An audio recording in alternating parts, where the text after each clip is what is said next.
Hari-hari ini kita menyaksikan PDIP itu dibully dan dikritik secara terbuka karena dinilai pelin-pelan dan hanya sekedar mencari untung secara politik terkait dengan sikap politik PDIP menolak kenaikan PPN 12%. Dulu semua orang tahu yang punya inisiatif untuk menaikkan pajak dari 11 menjadi 12% itu adalah idenya PDIP sebagai partai pemenang Pileg saat itu. Tapi kali ini PDIP tampil bak pahlawan, menolak kenaikan pajak ini, itu tentu karena ada politik syai'un-syai'unnya. Apa itu syai'un-syai'un yang ingin didapatkan oleh PDIP? Ya tentu adalah untuk mendapatkan simpati kepada rakyat.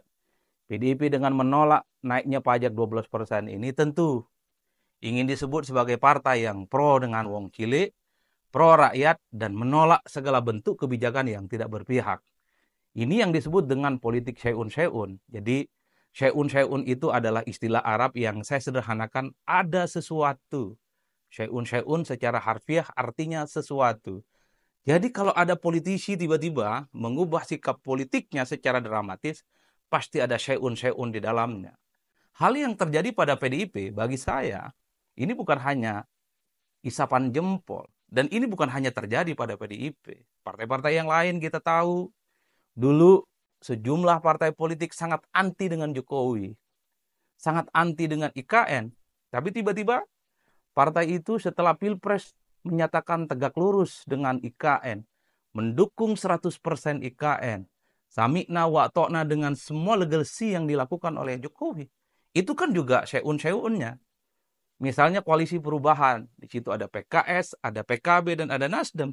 Sepanjang kampanye pemilu 2024, kita tahu kubu perubahan ini adalah anti dengan infrastruktur, anti dengan IKN. Tapi ketika menyatakan bagian dari koalisinya Prabowo Subianto, tiga partai yang dulunya anti ini kemudian menyatakan satu narikan nafas, menyatakan satu iman. Itulah yang disebut dengan syai'un-syai'un politik. Apa syai'un-syai'unnya? Apa sesuatu yang ingin dicapai, diperoleh oleh PKB, PKS, dan Nasdem? Ya ingin menjadi bagian dari koalisinya Prabowo Subianto dan Jokowi melalui Gibran. Jadi semua segala sesuatu dalam politik itu tak ada yang gratis. Pasti ada sesuatu yang diukur dengan materi dan kekuasaan politik yang didapatkan. Itu yang kemudian bisa kita cek.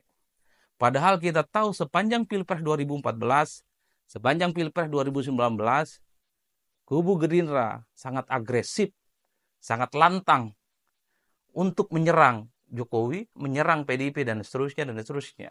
Jadi ada syai'un-syai'un yang sebenarnya ingin didapatkan, yaitu keinginan dari Gerindra untuk menjadi bagian dari koalisinya Pak Jokowi, yang kemudian memenangkan pertarungan Pilpres saat itu. Bahkan kalau kita agak tarik jauh ke belakang, PSI itu adalah partai politik yang sangat anti dengan Prabowo Subianto. PSI bahkan mengeluarkan semacam award. Prabowo Subianto adalah seorang pemimpin yang dinilai gagal dan seterusnya dan seterusnya. Tapi di Pilpres 2024 PSI itu berada di garda terdepan yang paling kelihatan paling Prabowo Subianto. Itu yang saya sebut juga ada syai'un politiknya. Ada sesuatu yang diinginkan oleh PSI yaitu bergabung dengan Prabowo karena tegak lurus dengan instruksinya Jokowi. Begitupun misalnya kita melihat bagaimana PDIP akhirnya memutuskan hubungan politiknya dengan Jokowi. Begitupun ketika kita melihat manuver politik yang dilakukan oleh Jokowi terhadap PDIP. Meninggalkan partai politik yang telah membesarkan dirinya selama 23 tahun. Tentu ada syai'un-syai'un yang ingin didapatkan oleh Jokowi. Apa? Tentu Jokowi tidak lagi mau didikte oleh PDIP. Tentu Jokowi tidak mau disebut sebagai petugas partai. Jokowi tentu tidak mau di-underestimate terus-menerus sebagai sosok yang kemudian layak untuk diremehkan di partainya sendiri. Pada akhirnya Jokowi memutuskan untuk berkongsi dengan Prabowo Subianto yang notabene-nya adalah rival politiknya selama 10 tahun. Itulah syai'un-syai'un politik. Oleh karena itu, saya memahami apa yang terjadi pada hari ini. Ketika PDIP mengubah sikap politiknya yang dulu mendukung terkait dengan kenaikan pajak 12%, tiba-tiba menolak, itu adalah politik syai'un-syai'un. Ketika dulu begitu banyak orang yang anti dengan Jokowi, anti dengan IKN, anti dengan infrastruktur, tiba-tiba hari ini mereka memperjuangkan paling depan Semua legacy yang kemudian dilanjutkan oleh Prabowo Subianto sebagai keberlanjutan dari Jokowi. Itulah yang saya sebut sebagai politik syai'un say'un. Oleh karena itu, kalau kita mau memaknai politik kita secara sederhana, sampai hari ini, maka maknai politik itu biasa-biasa saja. Hari ini teman, besok bisa jadi musuh. Hari ini musuh, besok bisa menjadi lawan. Besok bisa menjadi teman dan seterusnya dan seterusnya. Hari ini mendukung partai politik tertentu, besok pun bisa kita akan mencintai itu partai politik. Bahkan kita melihat bagaimana peristiwa politik di Jakarta. Sulit membayangkan bagi saya ketika Ahoker dengan Abah, ketika para pendukung Ahok dengan pendukungnya Anies Baswedan harus berada dalam satu koalisi bersama, mendukung Pram dan Sidul. Padahal kita tahu Ahok dan Anies adalah simbol pembelahan politik yang cukup ekstrim. Dalam Pilkada Jakarta 2017, efek isu agama dan efek politik identitas. Tapi politik Jakarta di 2024 menyatukan kedua kubu yang saling berekstrim. Bahkan kita juga tidak pernah membayangkan Jokowi akan berada satu barisan politik dengan FPI.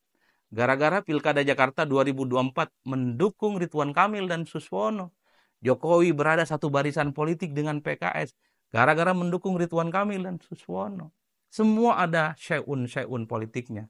Syai'un politik itu didasarkan atas kepentingan politik, didasarkan atas posisi politik, dan tentu saja kalkulasinya didasarkan atas untung dan rugi. Oleh karena itu, kalau kita membaca perilaku pemilih, perilaku politik elit, maka jangan pernah kita 100% mempercayai mereka. Karena seringkali apa yang diucapkan berbeda pada level realitasnya. Sering berteriak atas nama rakyat, tapi semua kebijakan-kebijakan politiknya justru anti rakyat. Sering berteriak anti korupsi, tapi pada level kebijakannya justru melonggarkan korupsi. Sering berteriak anti koruptor, memiskinkan koruptor, tapi regulasi yang terkait dengan memiskinkan para koruptor sampai hari ini, itu tidak pernah bisa diwujudkan. Oleh karena itu, bagi saya, melihat dinamika politik yang ada, tentu kita sebagai rakyat biasa, jangan terlampau baper melihat politik. Jangan terlampau melihat politik itu seperti hitam putih, surga dan neraka.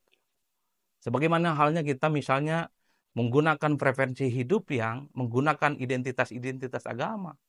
Dalam politik semuanya serba dinamis. Dalam politik tujuannya itu adalah negosiasi kepentingan politik mereka, sehingga masing-masing kepentingan ini bisa diimplementasikan secara utuh dan secara signifikan. Oleh karena itu, politik syai'un yang ingin saya katakan adalah bahwa perubahan politik elit, hari ini teman, besok musuh, hari ini mendukung, besok menolak. Tujuannya tentu adalah untuk kepentingan mereka dan bukan untuk kepentingan rakyat. Oleh karena itu, dalam politik yang kita pahami, semua elit, semua politisi, semua pejabat, ujung-ujungnya adalah politik syai'un, yaitu politik kekuasaan sesuai dengan kepentingan politik mereka masing-masing. Karena bagi saya sulit membayangkan elit politik perilakunya hari ini, politik itu adalah ihdinas syiratal mustaqim. Politik yang lillahi ta'ala misalnya untuk memperjuangkan rakyat. Kalau mau jujur misalnya terkait dengan kenaikan PPN 12%. Oke, semua orang sudah tahu ini inisiatif PDIP, mungkin juga direstui oleh Jokowi saat itu, tahun 2021, karena saat itu PDIP dan Jokowi masih satu kubu. Tapi per hari ini, bukankah undang-undang terkait dengan kenaikan PPN itu bisa dibatalkan? Mengingat kubu Prabowo Subianto dan Gibran Rakabuming Raka itu hampir diusung oleh 100% dukungan partai politik yang ada di parlemen. Dan bahkan hari ini tak ada satupun partai politik yang menyatakan ingin menjadi oposisi untuk menjadi check and balances untuk menantang Prabowo Subianto dari luar kekuasaan politik. Jadi dalam konteks inilah saya mencoba untuk mengajak kita bersama, ya dalam politik nggak perlu baper-baper amat, cinta ya sekadarnya saja, benci juga sekadarnya. Karena orang yang kita benci hari ini, besok pun kita juga akan mencintainya setengah mati.